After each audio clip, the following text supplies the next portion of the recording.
Olá, nerds, geeks e afins! Estamos todos aqui aventureiros para conferirmos o quarto episódio da terceira temporada da série Star Trek Strange New Worlds, exibido na Paramount Plus. Pois bem, pessoal, claro que a gente tem que dizer logo de cara que episódios de holodeck, sim, tem um probleminha com os fãs. Sim, nem todo tracker gosta de episódio de holodeck. Digamos com um certo preconceito, talvez porque seja uma coisa às vezes batida. Pode ser que sim, pode ser que não. Então, a gente pode dizer que um episódio de holodeck é algo que você ama ou você odeia. No meu caso, eu sempre gostei de episódios de holodeck, assim como também, né, de universo espelho. Mas isso é outra história. O que vale? Bom, dito isso, que eu gosto de episódios de holodeck, eu tenho que afirmar que para esse aqui, eu não gostei. Esse episódio aqui simplesmente é o quê? É uma perda de tempo? Talvez. É mal feito? Tende a isso. É uma oportunidade desperdiçada? Não sei se chega a isso.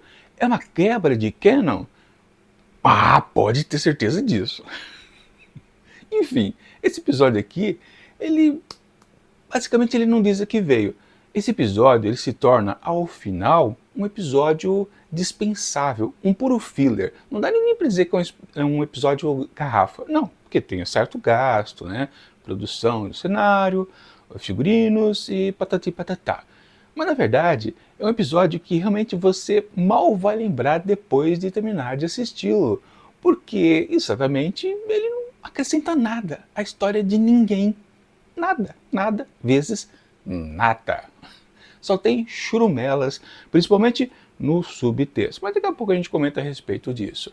Bom, basicamente uma coisa que a gente também precisa dizer é que esse episódio aqui é praticamente ou exatamente uma refilmagem de um episódio de A Nova Geração, especificamente o número 12 da primeira temporada, O Grande Adeus, onde a tripulação da Enterprise D fazia a sua primeira experiência no uso de um holodeck mais avançado. Lembrando que nos episódios anteriores da primeira temporada da Nova Geração, o holodeck já era citado, ou aparecia e patati patatá. Sim, mas era um holodeck que nesse episódio, naquele 12, ele foi especificado como um incremento, né? Um avanço, uma situação onde estava testando algo novo. E por causa disso, esse episódio aqui em Strange New Worlds, que se passa muito tempo antes, século antes, né? O que acontece aqui é uma quebra de canon, porque, como assim? A tecnologia é a mesma. Então não haveria novidade para Picard na sua época, já que já estava sendo utilizado aqui na época do Pike. No finalzinho do episódio dá uma desculpa esfarrapada que não, veja bem, é perigoso, não vamos utilizar isso. Bom, mas a premissa dos dois episódios é a mesma. Estão usando o dito cujo aparelho tecnológico e dá um probleminha que ele passa a ser até perigoso para quem está lá dentro. Por isso que eu digo que esse episódio aqui é uma mera refilmagem lá de O Grande Adeus. E refilmado de uma maneira tola, que não serve para nada. E vamos combinar, o Grande Adeus, o 12º episódio da primeira temporada, é um dos poucos que se salva da primeira temporada de A Nova Geração, porque o resto é sempre assim, meia boca mesmo. E, sem querer dizer que não é tracker. Não, a gente tem que admitir que os episódios da primeira temporada da Nova Geração eram meio fracos, né? Eles não estavam pegando a onda. Mas esse era um dos poucos que realmente se podia falar que, caramba, que bom texto, né? Que boa situação, primeira aparição de fato de um holodeck. Então, aquilo soava como uma grande novidade. Claro, depois que você vê um monte de episódios baseados nessa mesma tecnologia, você pode até falar, não, de novo. Sim, você pode torcer o nariz. Ok, mas lá era a primeira exibição, primeira utilização e tudo ficou funcional, tudo era bacana. E a história, aquela investigação, quer dizer, pseudo-investigação lá do Dixon Hill, funcionava, era divertido, era um episódio bem leve, engraçado, um episódio feito para relaxar o elenco, né? Um episódio de divertimento de quem participa, dos atores. Porque vamos combinar, naquela época se fazia 25, 26 episódios de uma temporada. O pessoal ficava cansado realmente de sempre interpretar aqueles mesmos personagens, sem fugir nem um pouco, né? Podia acontecer alguma coisa na história da vez que um personagem, né, em destaque podia estar numa situação diferenciada. Ok. Então se criava em muitas séries um episódio onde você podia relaxar, fazer outras coisas, interpretar outras personas. Basicamente a gente pode dizer que o Grande Adeus tinha essa pegada. E ok, é bacana. E a gente vê realmente, por exemplo, principalmente, né, a Beverly, numa atuação da Gates McFadden, sensacional. Ela é uma das mais engraçadas, né? O Data ali, ok, mas ela principalmente está muito legal, divertida.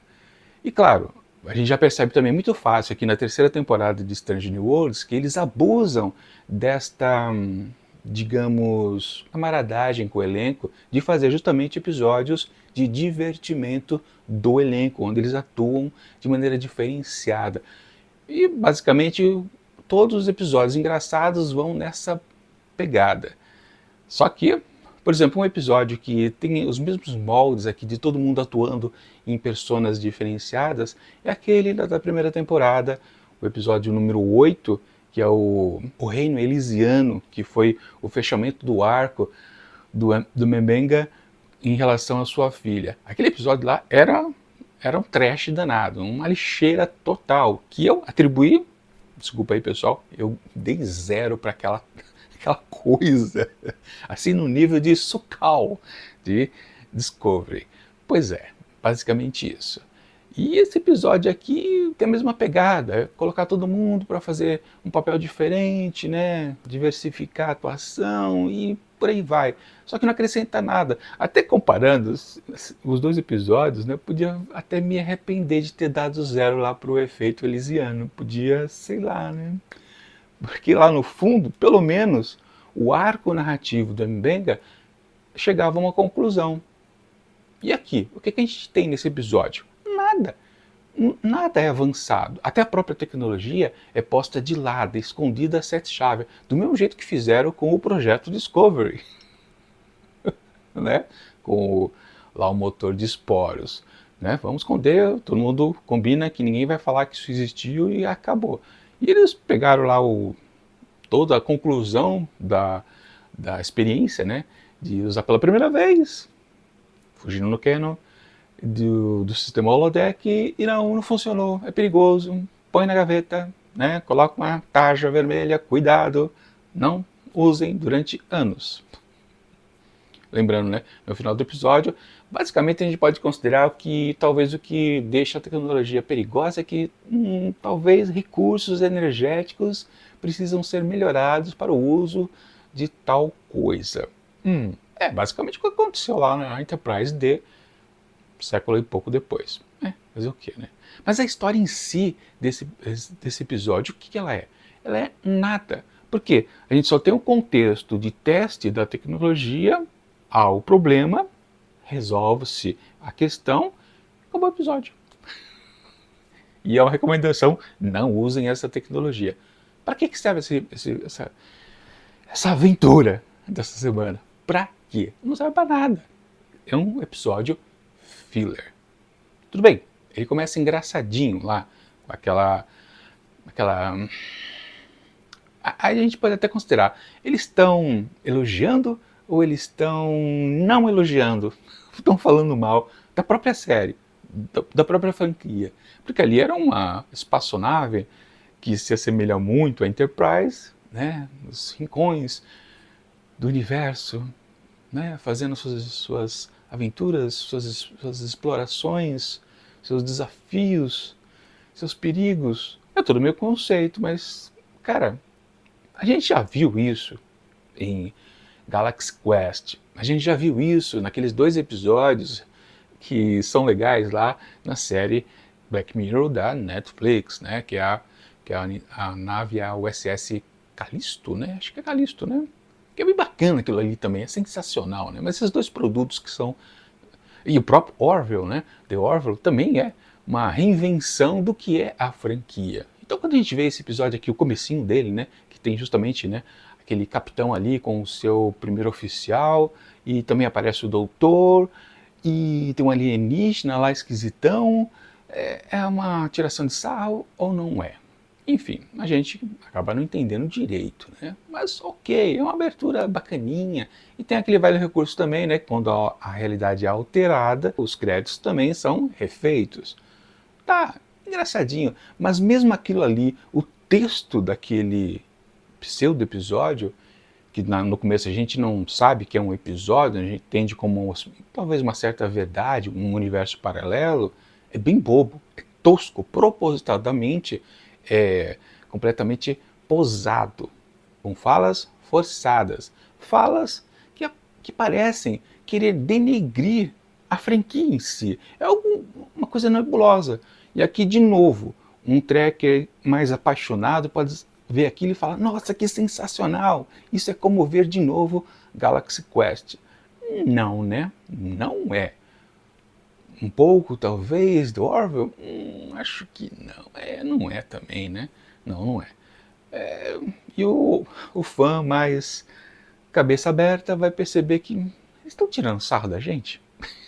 Não dá para entender, para falar a verdade. Claro, depois, no decorrer do episódio, a gente entende que aquilo ali é uma série que estava sendo feita por aquelas pessoas que depois estão ali envolvidas com aquele assassinato, né? Tá, mas isso não ajuda muito, para falar a verdade, né? Bom, claro, depois dessa abertura, desse teaser, desse jeito, e depois da abertura também, que está casada ainda com esta nova nave, como é o nome da nave? A nave é Adventure, né? O SS Adventure. É o SS? Nem lembro mais se é o SS, mas é Adventure. E ela tem 3 motores, né? Mas ela se assemelha com uma seção disco. É a mesma coisa. É uma homenagem, pessoal. É uma homenagem. O que vale depois é que, aí sim voltamos à nossa realidade, né? Onde temos então que, num diário pessoal, a gente descobre que a Laan tem uma missão. Ela mesmo dá uma certa caçoada, né? Como assim? Eu vou testar um sistema de diversão da nave? Mas é avançado, né? Torna a realidade tudo que está lá dentro. Bacana, de novo, né? A primeira vez que um holodeck aparece.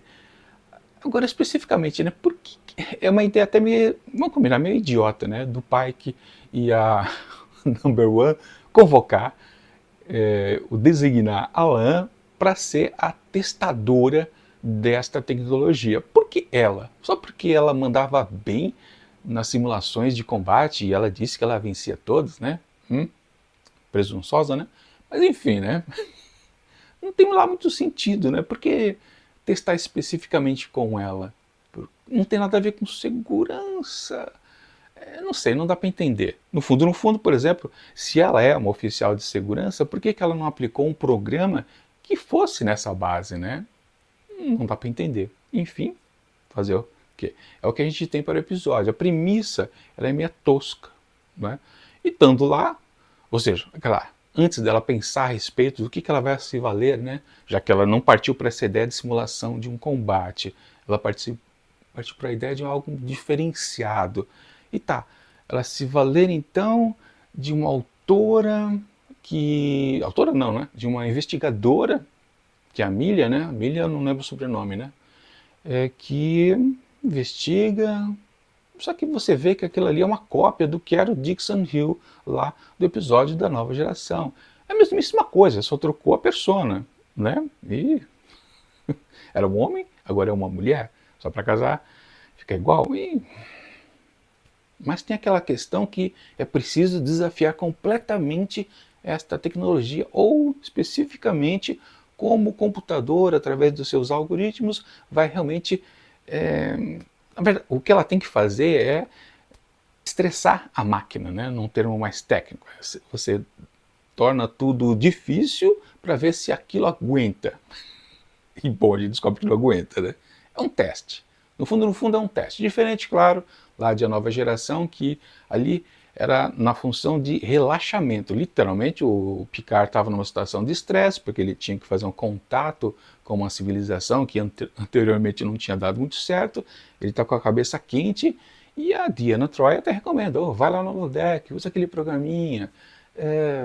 dar uma relaxada, ou seja, as questões bases para se valer da tecnologia são diferentes, mas isso também não acrescenta lá muita coisa. O problema é que depois que a LAN está efetivamente se valendo, utilizando o programa, ela cai numa situação que não me agrada, para falar a verdade. Aquele mistério ali, daquele assassinato, daquele produtor de TV, era um produtor ou era diretor? Agora eu não me lembro, acho que era o produtor, né?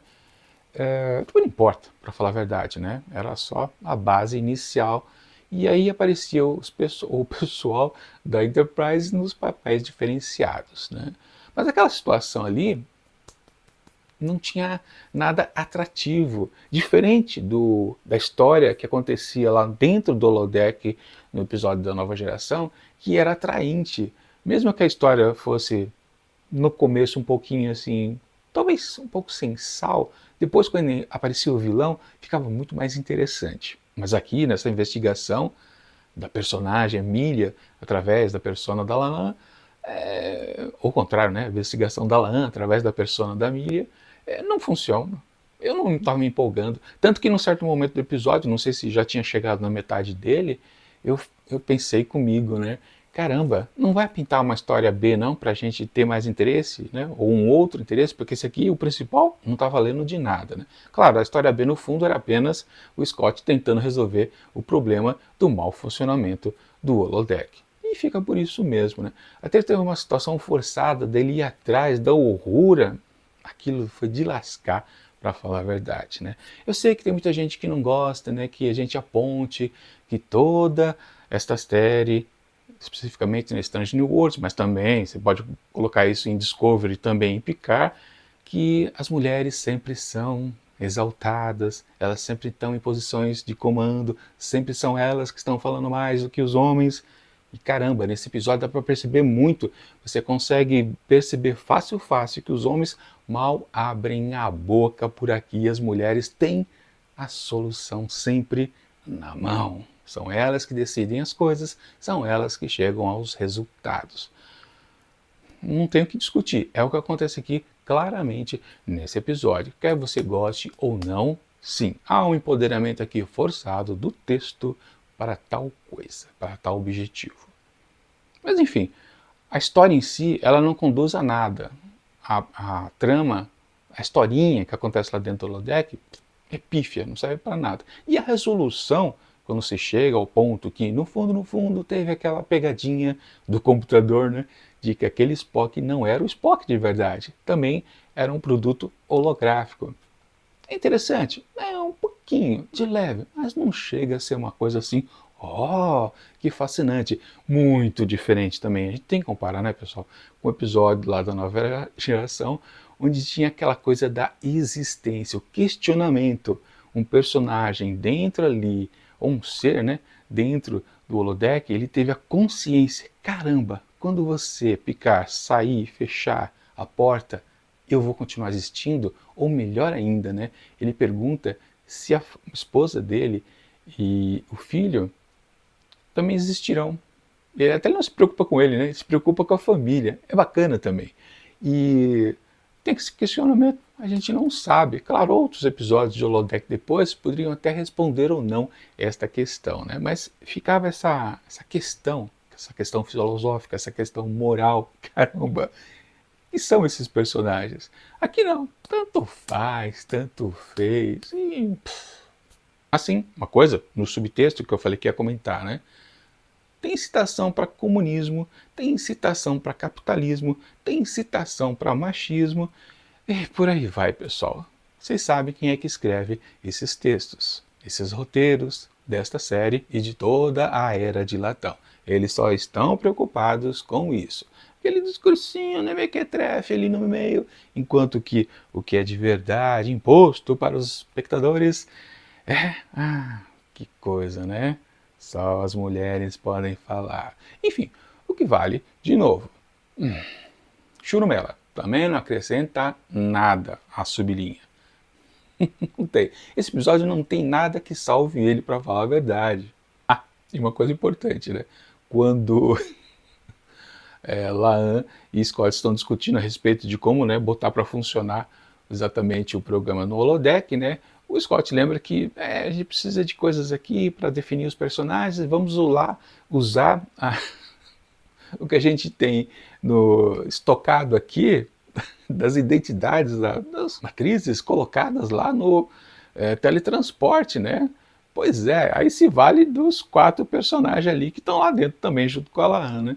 E por que que o Kirk aparece nessa história? Uma coisa forçada. Tudo bem, ele aparecer lá na historinha seria ok, mas por que que ele aparece ali na hora que o Scott apresenta? Não tem motivo, lógico. Na história em si tem, porque ele é um capitão e o teaser de abertura do episódio é, entre aspas, uma tiração de sarra, ou é mesmo, de Star Trek, da própria franquia em si, dos seus primórdios, dos seus princípios, dos seus ideais, né? Sempre lembrando que também esse episódio ele é metalinguístico, né? Ele fala de si mesmo, né? E quando lembra a origem da franquia, ou especificamente a série clássica. Mas por que que se vale do Kirk? Não sei. Aliás, uma coisa que eu percebi também, quase todas as vezes que o Kirk apareceu aqui em Strange New Worlds, ele está numa situação irreal. Lembrando que a primeira vez que ele surgiu, lá no finalzinho da primeira temporada, ele estava numa linha alternativa, né, de tempo. Na segunda vez que ele apareceu, ele estava pulando no tempo, não é isso? Acho que estava, né? Era uma viagem temporal, não era? Se eu não estou enganado. E agora ele está numa situação de holodeck, ou seja, várias vezes que ele apareceu de fato, ele não está lá presente, ele é outra coisa, ele não é o verdadeiro, né? Coisa curiosa como eles utilizam esse personagem para, já claro, né, colocar ele como o sucessor do Pike lá na 5ª temporada, né, que já foi avisado, né, pessoal, os roteiristas, o produtor já disse que a transição vai acontecer da 4ª para a 5ª temporada, né, 5ª temporada que vai ser curtinha, apenas de 6 episódios. E bom, eu até estou enrolando bastante nesse vídeo aqui, tá, acho que já está até longo, não dá nem para olhar aqui a cronometragem, porque eu estou sem óculos e eu sou completamente cegueta, né? Mas eu acho que já ficou grande isso aqui, tá na hora de encerrar, porque desde o começo eu não tinha o que falar a respeito desta bela coisa inútil. Realmente, não dá para dizer nada a respeito disso.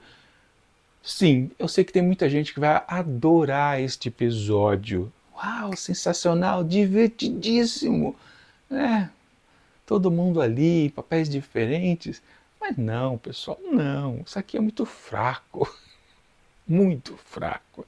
E estamos numa batida agora, né? Um episódio tenso, uma comédia. Um episódio tenso, uma comédia. Pelo menos assim nos 4 primeiros episódios aqui dessa 3ª temporada. Enfim, como eu havia comentado também lá um pouquinho no começo do vídeo, e comparando com aquele episódio lá da primeira temporada, que eu atribuí um belo de um 0, e talvez pensando, pô, será que talvez o 0 foi muito? Porque no fundo lá teve uma conclusão de arco narrativo. Aqui não tem nada, nada vai ser avançado para frente, porque a única coisa que fica é que foi testar uma tecnologia de uma maneira antecipada que não deveria ter acontecido. Enfim, aliás, deixa eu dizer para vocês antes da nota, né? Eu vou deixar aqui na descrição do vídeo, ou não sei se vai aparecer aqui num card, um link de um vídeo lá da Nova Frota, o fã-clube oficial aqui da franquia Star Trek no Brasil. Bacana, recomendo que vocês assistam. Claro, vocês devem mais conhecer eles do que eu. Mas de qualquer forma, eles fizeram um apanhado a respeito de episódios onde aparecia a tecnologia do holodeck, que é muito bacana. Recomendo, eu deixo aqui para vocês assistirem aqui embaixo ou aqui em cima. Dá uma procurada aí que vocês acham. Mas vamos à questão da vez, a nota. Eu vou atribuir então uma nota mais baixa do que eu atribuí ao efeito, ao Reino Elysiano? Acho que não. Por quê? Porque é um episódio de holodeck que eu gosto um pouquinho. Só por causa disso. Aquele eu não gostei nada. É uma fantasia xarope, né? Então aqui, para o 4º episódio da 3ª temporada de Star Trek Strange New Worlds, eu atribuo apenas... tcharam! Meio asterisco. Pois é, não dou 0 apenas porque eu gosto do tipo de episódio. Só isso. Se não fosse essa questão, eu daria 0 de novo, porque esse episódio é filler. Ele é encheção de linguiça, ele não serve pra nada. Somente fãs apaixonados por Star Trek vão gostar disto daqui. Desculpa, mas é isso.